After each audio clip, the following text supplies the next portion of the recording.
wakas nga, naikabit na nga natin yung TV nga ni tatay mga mare, kaya nga lang napakalabo nga. Dahil nga 2 araw na nga akong absent mga mare, kaya naman sabi ko papasok nga ako for today's video. Abay mga mare, nag-alarm nga ako ng 5:30, kaya lang nakabangon na nga ako ng 6:50 kasi antok nga ako. Si Gael nga kagabi ay talagang nagmumurit nga itong bata na to, pero ayan, halos kasabay nga rin naming nagising. Medyo tulala pa nga siya dyan nung pinagbe-bless ko. Ayaw nga mga mare, gusto nga magpabuhat at gusto nga gumala na naman ay kay aga-aga. Kahit naman nga 6:50, sakto lang din talaga mga mare yung pagpunta ko nga dito dahil nga maaga pa rin naman nga. Kumuha na nga lang din ako ng babaunin ko mga mare dito sa wallet ni Ran kasi sa totoo lang hindi nga ako nagwa-wallet. Marami palang order ng Marie Glow mga mare, kaya naman nga etong si Ran siya ang magbabalot. Bale, lotion pala to mga mare, dahil kapag bumili ka nga ng lotion meron na nga kasama ng 50 grams na sabon. At ang good news nga mga mare, meron na nga ulit tayong Marie Glow soap, kaya ilalagay ko na nga lang dyan.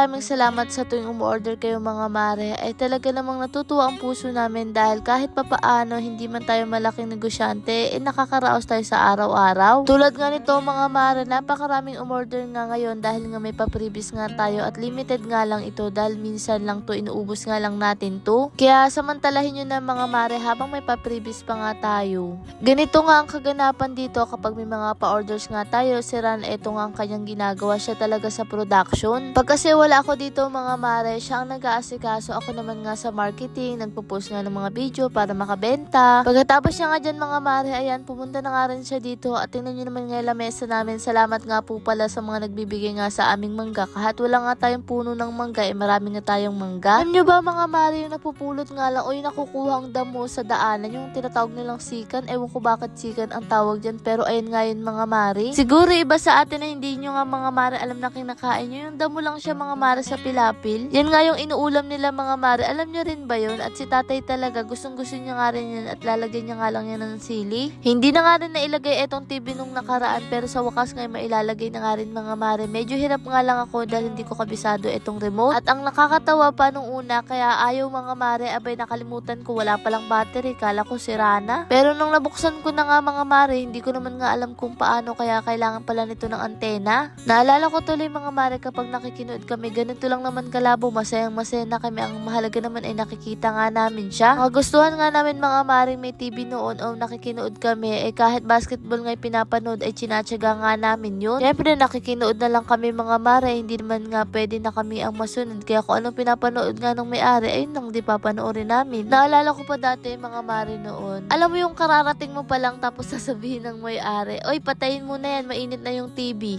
Kaming nakikinood mga mare talagang sumasama ng loob namin, kaya sabi namin balang araw magkakaroon kami ng TV. Tapos pinapangarap namin ng mga mare yung may TV, tapos nakahiga kaming nanonood hanggang sa antukin na nga lang kami mga mare. Sino nga dito yung talaga namang nakaranas ng ganun at pinangarap nga nila magkaroon sila ng sarili? Si Gael nga pagkatapos kong bihisan ay dinala ko na nga siya dito mga mare at bigla nga akong nagutom dahil dito ang may kanin, kaya naman dito na nga lang din ako kumain. Natatawa yung reaction ko dyan mga mare kasi sabi ko wag na dahil wala naman ng kanin, kaya pinakita ko nga sa kanya, pero ayun pala prank lang din dahil nandito pala yung kanin mga mare sa may lamesa, kaya naman ayan kumain na nga ako at etong sardinas nga ang ulam ko. Nagyan ko nga lang yan mga mare ng suka, ay the best na yun mga mare. Nakakatuwang isipin lang din hindi na kami hati-hati sa sardinas. Lord, maraming pong salamat sa lahat ng blessing, and syempre sa inyo mga mare. Paano yun, bukas na lang ulit.